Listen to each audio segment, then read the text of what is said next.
Donc rappel pour la chaudière, la Modratherm, The Spiro. À l'arrière de la chaudière, vous retrouverez donc en 1,5 pouce femelle le départ et le retour. Vous avez ici le doigt de gant pour la soupape de décharge et l'échangeur pour la décharge. Partie haute en 15-21, vous avez l'entrée d'eau froide et en 15-21 pour la soupape.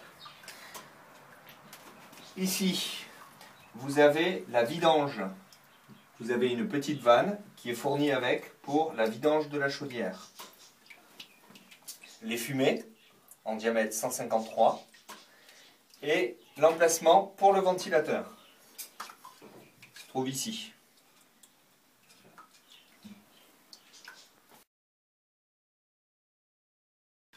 Donc pour la soupape de décharge, très important, sur la chaudière, le branchement ne correspond pas au diamètre de la soupape. Vous avez du 20-27, dit 3/4, ou du 15-21, dit 1/2.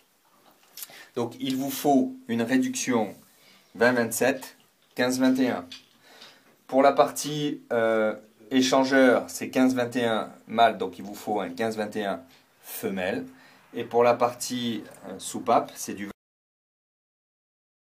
20-27 femelle, donc il vous faut 20-27 mâle. Donc il vous faut une réduction mâle, 20-27, femelle, 15-21.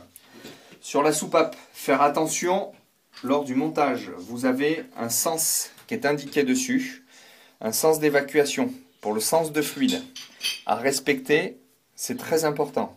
Et sur la partie haute, vous avez l'amorce quand la soupape se décharge. Une fois la chaudière raccordée, nous allons effectuer la partie câblage. Donc sur la partie supérieure de la chaudière, vous soulevez le capot.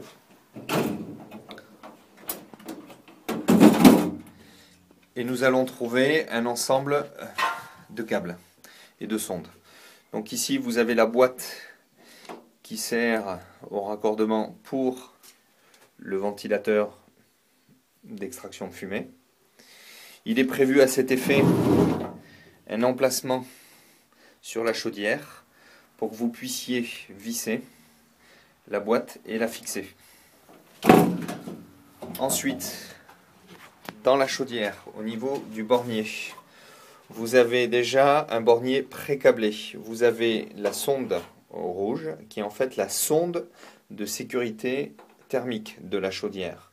Donc nous allons la mettre dans le doigt de gant prévu à cet effet. Ensuite nous avons la sonde, ce qu'ils appellent la sonde chaudière. Elle est plus courte, le fil est très court et nous allons la mettre aussi dans le doigt de gant. Et ensuite vous avez la sonde qui est une sonde pour l'eau chaude sanitaire, pour le ballon, et elle est un peu plus longue. Mais celle-ci, nous, dans notre configuration, nous ne l'utilisons pas.